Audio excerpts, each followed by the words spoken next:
This is VOA News. Via remote, I'm Marissa Melton. Russia and Ukraine have agreed to what appears to be their largest prisoner swap since the war began in late February, with 215 Ukrainians freed from Russian captivity, 55 Russians and pro-Russia Ukrainians sent to Russia, and 10 foreign nationals released, including 2 U.S. military veterans who'd fought alongside Ukrainian soldiers. Despite the prisoner exchange, fighting raged on with at least 6 people killed Thursday, 1 in the southern city of Zaporizhia and the 5 others in the Russian separatist-controlled city of Donetsk. Ukrainian President Volodymyr Zelensky said Thursday that most of the freed Ukrainian fighters in the prisoner swap had defended a steel plant during Russia's siege of Mariupol early in the conflict. Zelensky also said 5 of the 10 foreign nationals released were from Britain, with the others from Croatia, Morocco, and Sweden, along with the 2 former U.S. service members. Speaking to reporters on his return home to Britain from Ukraine, released prisoner Aiden Aslan said he's grateful for his release, but anxious for some privacy. The most prominent of the 55 Russians and pro-Russia Ukrainians sent to Russia was Viktor Medvedchuk, a Putin ally who had escaped house arrest days before Russia's invasion, only to be recaptured in April. European Union foreign ministers have agreed to bolster their military support for Ukraine and study a new package of sanctions targeting Russian individuals in certain sectors of the Russian economy. EU Foreign Policy Chief Josep Borrell told reporters late Wednesday after convening a meeting in New York that the details still need to be determined by EU officials. This is VOA News.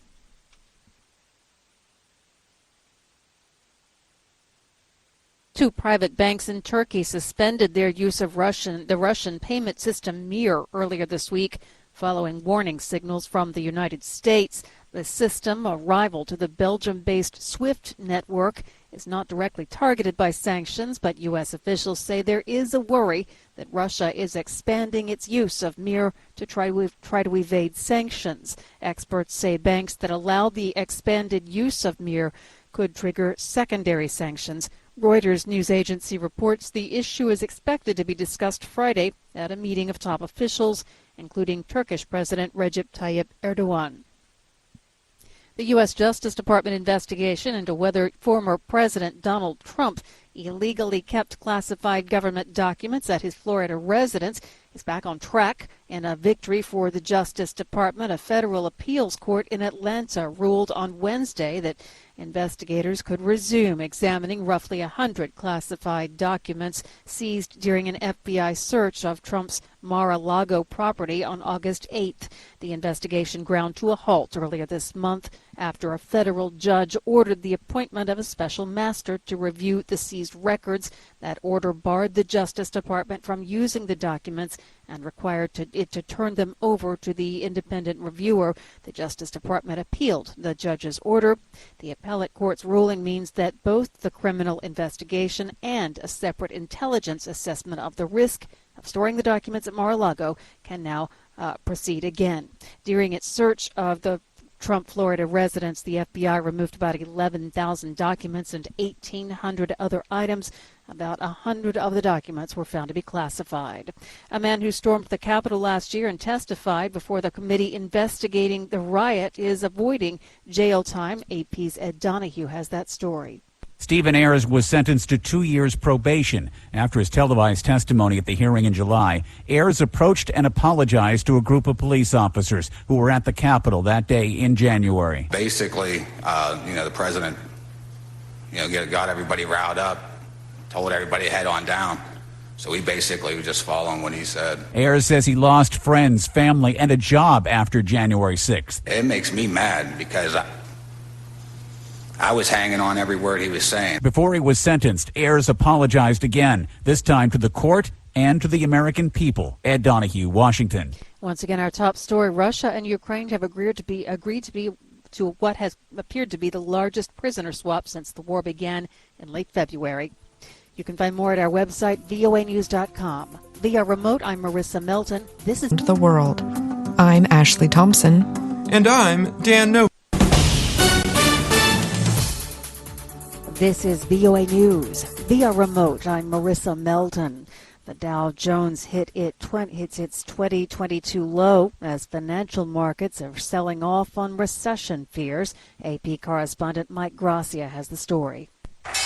Stocks took a sharp decline worldwide Friday on worries the already slowing global economy could fall into recession. The Dow Jones Industrial Average fell 1.6% and closed at its lowest level since 2020. The S&P 500 fell 1.7%, closing at its 2022 low set in mid-June. The Nasdaq slid 1.8%. It left the major indexes with their fifth weekly loss in the last 6 weeks. This week, the Federal Reserve and other central banks around the world aggressively hiked interest rates again, trying to puncture inflationary pressures, but also raising concerns too much too soon could lead to recession. I'm Mike Gracia.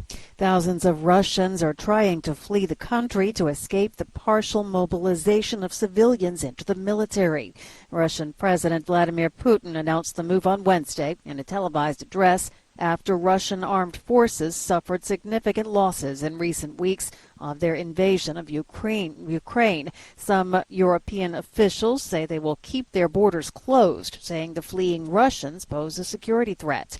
At land borders in the country's east, south, and west, lines of cars stretched several kilometers long on Friday.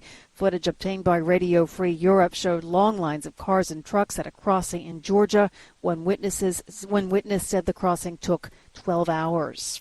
Meanwhile, authorities in the Russian-controlled regions of Ukraine are going door-to-door to collect votes from residents on whether Russia should annex their area into its own territory. The vote will take 4 days. From Washington, you're listening to VOA News. The U.S. Treasury Department Friday said it's updating guidance to U.S. tech firms to expand the range of Internet services available to Iranians. The measure is meant to counter Iran's move on Wednesday to block Internet access to most of its 83 million citizens in response to street protests. The Treasury Department said Iran wants to keep the world from watching its violent crackdown on the protesters. People took to the streets this week to demonstrate following the death of a 22-year-old woman who died after being taken into custody by the notorious morality police for improperly wearing her headscarf.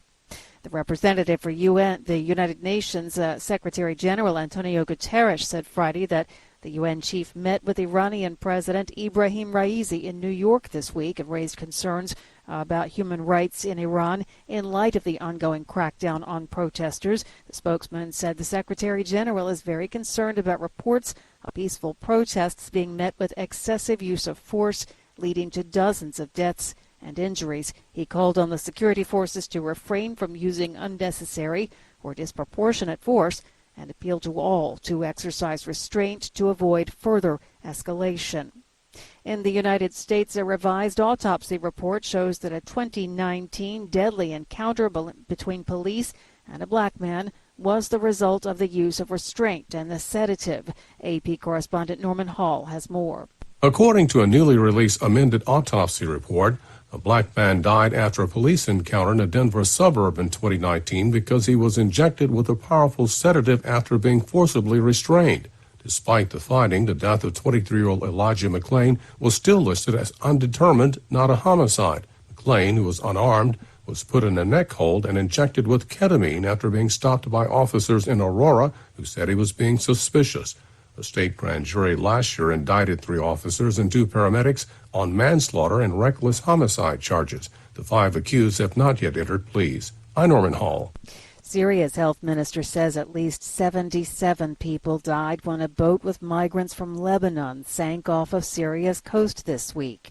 The minister was quoted by state TV on Friday as saying that he fears the death toll from the disaster in Syrian waters is not yet final. The vessel left Lebanon on Tuesday, and news of what happened first started to emerge on Thursday afternoon. Thousands of Lebanese, Syrians, and Palestinians have left Lebanon on boats over the past month, seeking better opportunities in Europe as Lebanon undergoes a financial crisis. And our top story this hour, the Dow Jones closed Friday at its lowest point of the year. Via remote, I'm Marissa.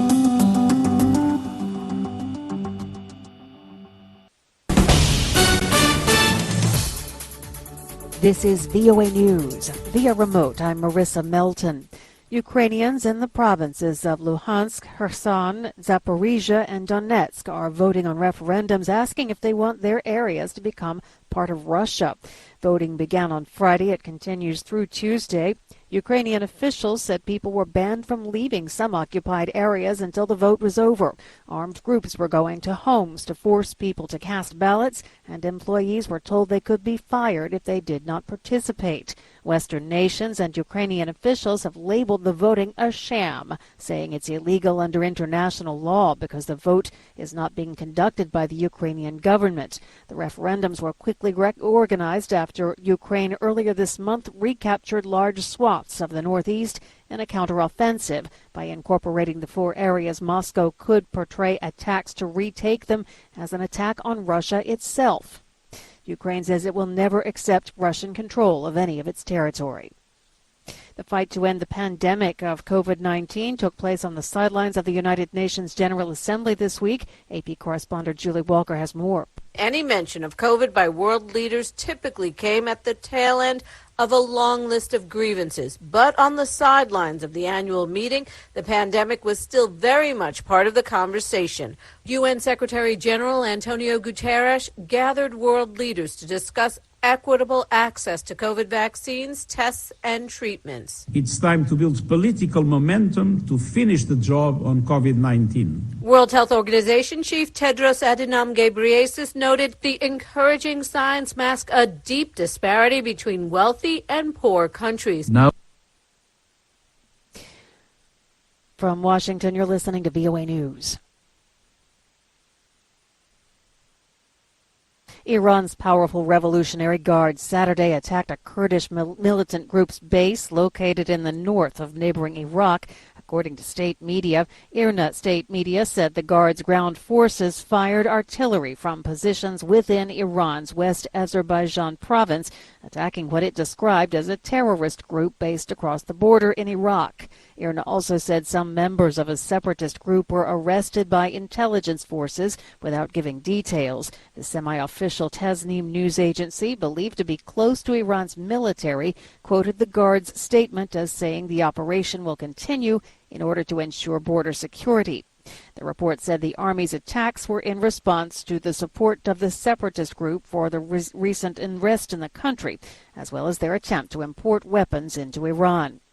A 48-hour strike by air traffic controllers in West and Central Africa has been suspended, according to their union, on Saturday. The strike, which started Friday, has disrupted flights across the region and left hundreds of passengers stranded at airports on Saturday. Hundreds of passengers were stranded at Douala International Airport in Cameroon Saturday morning. This, according to national television CRTV. National carrier Camair Co. said Friday it had canceled all its flights due to the strike. Across the region, airport operations ground to a near halt as authorities tried to keep control towers operational for some flights. The union said more than 700 air traffic controllers had joined in the strike to demand better working conditions and pay. Pope Francis has visited Assisi, the birthplace of his namesake saint, to deliver an appeal aimed at young people in hopes that they can help save the earth and make the world's economy more attentive to the poor. AP correspondent Zaria Shackley has more. During his brief visit to the hill town in central Italy, Francis called for courage in abandoning fossil fuels. He said he was pinning much hope on the young because older generations didn't know how to protect the planet and to secure peace. He addressed a gathering of some 1,000 young people, some of them young economists, and others who are involved in efforts, including startups, focused on helping the environment. The participants came from all over the world. I'm Zaria Shackley. Italians are bracing for seismic change on the eve of an election forecast to hand to Italy the most right-wing government since World War II. The political emergence of a far-right government in Italy has put the European Union on alert for disruptions ahead amid fears that unity over the war in Ukraine could be jeopardized. You can find more on all the stories we're covering at our website, voanews.com. Via remote, I'm Marissa Melton.